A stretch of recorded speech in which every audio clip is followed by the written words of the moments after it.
여러분은 꿀을 얼마나 자주 드시나요? 아마 많은 분들이 차에 타서 마시거나 요리할 때 설탕 대신 사용하는 정도일 겁니다. 하지만 꿀은 단순한 천연 감미료 그 이상입니다. 고대 이집트에서는 꿀을 신에게 바치는 제물로 사용했고, 그리스의 의학자 히포크라테스는 꿀을 다양한 질병 치료에 활용했습니다. 현대에 들어서도 과학자들은 꿀의 놀라운 효능을 계속해서 발견하고 있습니다. 오늘은 매일 꿀 한 스푼이 우리 몸에 어떤 변화를 가져오는지, 꿀의 7가지 놀라운 효능에 대해 자세히 알아보겠습니다. 영상 끝까지 시청하시면 꿀을 제대로 활용하는 방법과 주의사항까지 모두 알려드립니다. 그럼 시작하겠습니다. 먼저 꿀이 왜 이렇게 좋은지 이해하려면 꿀에 어떤 성분이 들어있는지 알아야 합니다. 꿀은 약 80%의 당분과 18%의 수분으로 이루어져 있습니다. 하지만 중요한 건 나머지 2%입니다. 이 작은 비율 안에 비타민, 미네랄, 효소, 아미노산, 그리고 강력한 항산화 물질이 농축되어 있습니다. 특히 꿀에는 플라보노이드와 페놀산 같은 항산화 성분이 풍부합니다. 이 항산화 물질들은 우리 몸의 세포를 손상시키는 활성산소를 제거하고 노화를 늦추는 역할을 합니다. 또한 꿀에는 비타민 B군과 비타민 C, 칼슘, 철분, 아연, 칼륨, 인, 마그네슘 등 다양한 미네랄이 포함되어 있습니다. 꿀의 종류에 따라 영양 성분의 비율은 조금씩 다르지만 기본적으로 모든 꿀은 건강에 이로운 천연 영양소의 보고입니다. 그렇다면 이런 성분들이 우리 몸에서 구체적으로 어떤 작용을 할까요? 지금부터 하나씩 살펴보겠습니다. 첫 번째 효능은 면역력 강화입니다. 꿀은 천연 면역 증강제라고 할 수 있습니다. 꿀에 들어있는 항산화 물질과 효소들은 우리 몸의 면역 시스템을 활성화시킵니다. 특히 꿀에 함유된 프로폴리스 성분은 바이러스와 박테리아에 대한 저항력을 높여줍니다. 실제로 여러 연구에서 꿀을 규칙적으로 섭취한 사람들이 감기나 독감에 덜 걸린다는 결과가 나왔습니다. 또한 꿀은 장 건강을 개선하는데 우리 면역세포의 약 70%가 장에 분포되어 있기 때문에 장 건강이 곧 면역력과 직결됩니다. 꿀의 프리바이오틱 성분은 장내 유익균의 먹이가 되어 장내 환경을 개선하고 면역력을 높이는 선순환을 만듭니다. 환절기나 면역력이 떨어졌다고 느껴질 때 따뜻한 물에 꿀 한 스푼을 타서 마시면 큰 도움이 됩니다. 두 번째 효능은 강력한 항균과 항염 작용입니다. 꿀은 수천 년 동안 천연 항생제로 사용되어 왔습니다. 꿀이 항균 작용을 하는 이유는 여러 가지입니다. 첫째, 꿀의 낮은 수분 함량과 산성 pH는 박테리아가 살기 어려운 환경을 만듭니다. 둘째, 꿀에는 과산화수소를 생성하는 효소가 들어있어 이것이 박테리아를 죽입니다. 셋째, 꿀의 특정 성분들이 직접적으로 박테리아의 세포막을 파괴합니다. 특히 마누카 꿀은 메틸글리옥설이라는 강력한 항균 성분을 함유하고 있어 병원균에 대한 저항력이 매우 높습니다. 염증 완화 효과도 뛰어납니다. 꿀의 항산화 물질들은 염증을 유발하는 사이토카인의 생성을 억제합니다. 이는 관절염, 위염, 피부 염증 등 다양한 염증성 질환에 도움이 될 수 있습니다.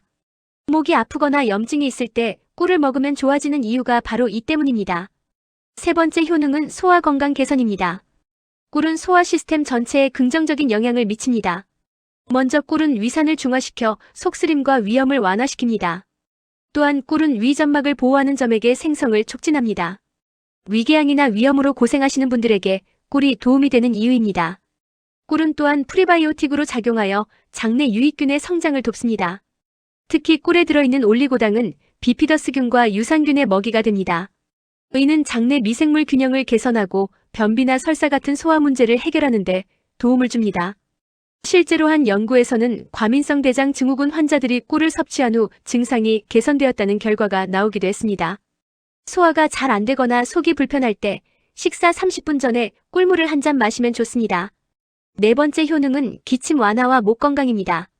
세계보건기구도 꿀을 천연 기침 억제제로 인정하고 있습니다. 여러 임상 연구에서 꿀이 일반 기침 실험만큼 때로는 그보다 더 효과적이라는 결과가 나왔습니다. 꿀은 목의 점막을 코팅하여 자극을 줄이고 기침 반사를 진정시킵니다. 또한 꿀의 항균 작용이 목의 세균 감염을 억제합니다. 점성이 높은 꿀일수록 목을 더 오래 코팅하여 효과가 오래 지속됩니다. 특히 어린이들의 야간 기침에 꿀이 매우 효과적입니다. 한 연구에서는 잠들기 전 꿀 한 스푼을 먹은 어린이들의 기침 빈도와 심각도가 크게 감소했습니다. 다만 1세 미만의 영아에게는 보툴리누스 중독의 위험이 있어 절대 꿀을 주면 안 됩니다. 기침이 날 때는 꿀을 그냥 천천히 삼키거나 따뜻한 차에 타서 마시면 좋습니다. 레몬이나 생강을 함께 넣으면 효과가 더욱 좋아집니다. 5번째 효능은 상처 치유 촉진입니다. 고대부터 꿀은 상처 치료에 사용되어 왔고 현대의학에서도 그 효능을 인정하고 있습니다. 실제로 일부 병원에서는 의료용 꿀을 화상이나 상처 치료에 사용하고 있습니다. 꿀이 상처 치유에 효과적인 이유는 여러 가지입니다. 첫째, 꿀의 항균 작용이 상처 감염을 예방합니다. 둘째, 꿀은 상처 부위의 염증을 줄이고 부기를 가라앉힙니다. 셋째, 꿀은 수면 환경을 만들어 새로운 조직의 성장을 돕습니다. 넷째, 꿀의 당분은 삼투압 작용으로 상처에서 독소와 고름을 빼냅니다. 특히 화상 치료에 꿀이 매우 효과적입니다. 한 연구에서는 꿀로 치료한 화상이 전통적 치료법보다 더 빨리 치유되고 흉터도 적게 남았습니다. 작은 상처나 가벼운 화상에는 깨끗이 씻은 후 꿀을 바르고 밴드로 덮어주면 됩니다. 하지만 심각한 상처는 반드시 의사의 치료를 받아야 합니다. 6번째 효능은 빠른 에너지 공급입니다. 꿀은 천연 에너지 부스터입니다. 운동선수들이 경기 전후로 꿀을 섭취하는 이유가 바로 이것입니다. 꿀의 주성분인 포도당과 과당은 우리 몸에서 빠르게 흡수되어 즉각적인 에너지를 제공합니다. 포도당은 빠른 에너지를 주고 과당은 천천히 흡수되어 지속적인 에너지를 제공합니다. 이 두 가지 당의 조합이 꿀을 이상적인 에너지원으로 만듭니다. 정제된 설탕과 달리 꿀은 비타민과 미네랄도 함께 제공하므로 더 건강한 선택입니다. 또한 꿀은 혈당을 급격히 올리지 않아 설탕보다 혈당 지수가 낮습니다. 이는 당뇨병 환자에게도 상대적으로 안전한 감미료라는 의미입니다. 물론 적당량 섭취가 전제되어야 합니다. 운동 전 30분에 꿀 한 스푼을 먹으면 운동 능력이 향상되고 운동 후에 먹으면 근육 회복에 도움이 됩니다. 아침에 일어나서 피곤할 때도 꿀물 한 잔이면 활력을 되찾을 수 있습니다. 7번째 효능은 피부 건강과 노화 방지입니다. 꿀은 먹어도 좋고 피부에 발라도 좋습니다. 꿀의 항산화 성분은 피부 노화의 주범인 활성산소를 제거합니다. 이는 주름, 기미, 잡티 등을 예방하고 피부를 젊게 유지하는 데 도움을 줍니다. 꿀은 또한 천연 보습제입니다. 꿀의 흡습성은 공기 중의 수분을 끌어당겨 피부에 수분을 공급합니다. 건조한 피부, 갈라진 입술에 꿀을 바르면 효과를 바로 느낄 수 있습니다. 여드름이나 피부 트러블에도 꿀이 효과적입니다. 꿀의 항균과 항염작용이 여드름균을 억제하고 염증을 가라앉힙니다. 많은 사람들이 꿀을 천연팩으로 사용합니다. 얼굴에 꿀을 얇게 펴바르고 15분에서 20분 정도 두었다가 미지근한 물로 씻어내면 피부가 촉촉하고 맑아집니다. 우유나 요거트, 오트밀과 섞어 사용하면 효과가 더욱 좋습니다. 내부에서 섭취하는 것과 외부에서 바르는 것을 병행하면 더 건강하고 아름다운 피부를 가질 수 있습니다. 이렇게 좋은 꿀 어떻게 먹어야 가장 효과적일까요? 먼저 섭취량입니다. 성인은 하루 1스푼에서 2스푼, 약 20g에서 40g 정도가 적당합니다. 너무 많이 먹으면 칼로리 과다 섭취가 될 수 있습니다. 섭취 시간도 중요합니다. 아침 공복에 꿀물을 마시면 소화 시스템을 깨우고 하루를 활기차게 시작할 수 있습니다. 운동 전후에 섭취하면 에너지 공급과 회복에 도움이 됩니다. 잠들기 전 꿀 한 스푼은 숙면에 도움을 주고 야간 기침을 억제합니다. 꿀을 먹을 때 주의할 점이 있습니다. 절대로 뜨거운 물이나 음료에 타지 마세요. 60도 이상의 온도에서는 꿀의 효소와 영양소가 파괴됩니다. 미지근한 물이나 따뜻한 물 40도 정도가 가장 좋습니다. 금속 숟가락보다는 나무 숟가락을 사용하는 것이 좋습니다. 금속과의 반응으로 꿀의 영양소가 손상될 수 있기 때문입니다. 꿀의 종류도 중요합니다. 가능하면 순수하고 가공되지 않은 생꿀을 선택하세요. 가공 과정에서 많은 영양소가 손실되기 때문입니다. 아카시아 꿀, 밤꿀, 야생화꿀, 마누카꿀 등 각각 특성이 다르니 목적에 맞게 선택하면 됩니다. 마지막으로 꿀 섭취 시 주의사항을 말씀드리겠습니다. 첫째, 1세 미만의 영아에게는 절대 꿀을 주지 마세요. 영아는 면역 시스템이 미성숙해서 꿀에 있을 수 있는 보툴리누스균 포자에 감염될 위험이 있습니다. 이는 심각한 식중독을 일으킬 수 있습니다.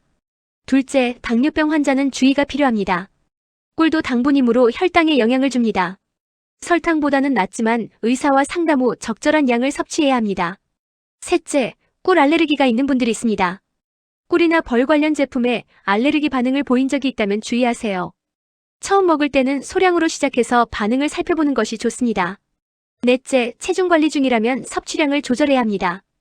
꿀도 칼로리가 있는 식품이므로 과다 섭취하면 체중 증가의 원인이 될 수 있습니다. 다섯째, 치아 건강을 위해 꿀을 먹은 후에는 입을 헹구거나 양치질을 하는 것이 좋습니다. 당분이 치아에 남아있으면 충치의 원인이 될 수 있습니다. 지금까지 꿀의 7가지 놀라운 효능에 대해 알아보았습니다. 면역력 강화, 항균과 항염작용, 소화 건강 개선, 기침 완화, 상처 치유, 에너지 공급, 그리고 피부 건강까지. 작은 꿀 한 스푼이 이렇게 많은 건강상의 이점을 가져다 줍니다. 꿀은 자연이 우리에게 준 완벽한 선물입니다. 수천 년 동안 인류와 함께 해온 이 천연식품을 우리 일상에 적극적으로 활용해보세요. 매일 아침 꿀물 한 잔 또는 차에 설탕 대신 꿀 한 스푼. 이런 작은 습관의 변화가 여러분의 건강을 크게 개선할 수 있습니다. 다만 오늘 말씀드린 주의사항을 꼭 기억하시고 특히 1세 미만의 영아에게는 절대 꿀을 주지 마세요. 이 영상이 도움이 되셨다면 구독과 좋아요, 알림 설정 부탁드립니다. 여러분의 건강한 삶을 위해 몸맛 정신이 항상 함께하겠습니다. 다음 영상에서 더 유익한 건강 정보로 찾아뵙겠습니다. 감사합니다.